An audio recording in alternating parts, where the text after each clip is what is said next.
Sergio Venegas.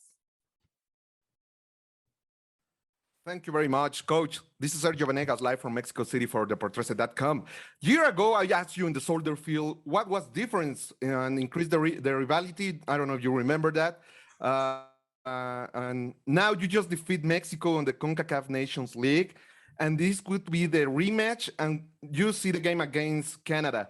So, you know, the weakest part from Mexico is the defense, so you're going to attack because your players are so fast, and I wish you the best luck for tomorrow. Thank you.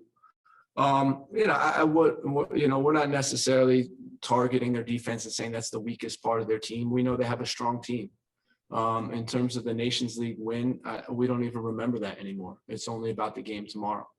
It's going to be a new game, new context, some new players, and our focus is on winning the game. We know it's going to be a very difficult game. We know Mexico has a good team, but we're prepared. It is what it is. Nothing's changed. These are fantastic games. It's always a great game when we meet Mexico, and to do it in finals makes it even more special. We're preparing the guys for a very difficult game, a very combative game. The only thing that I think is worth mentioning is we want it to be a physical game. We want it to be a tough, contested game, same way as Mexico, right? They want the same thing, but we also want it to be fair.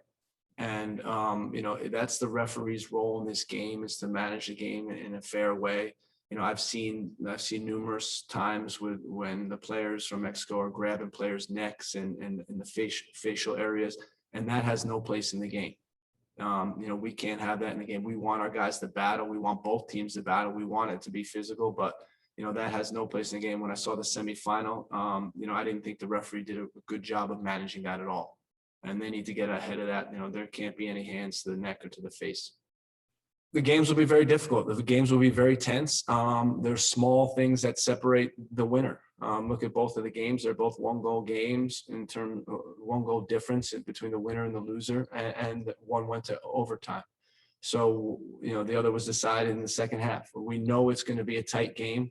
Things like set pieces will come into play in this game. Who can commit to executing on both sides of the ball and set pieces, who can execute their game plan, and who can respond. I think that's the crucial thing that we've learned, is that it's not always going to go to our plan, right? There's going to be bumps in the road, and it's about how you respond to these bumps. If you do it in the right way, you'll be successful. The only thing that has exceeded our expectations has been the mentality of the group. You never know exactly how the group is going to come together when you name the roster. And, I've been absolutely amazed at the cohesiveness of this group, and, how players are responding to challenges, and how the team is so focused on our goals.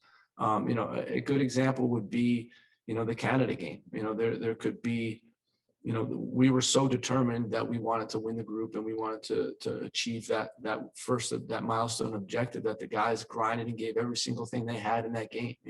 We had some guys that were sick in the game and weren't up to physical standards, but just grinded throughout the whole game.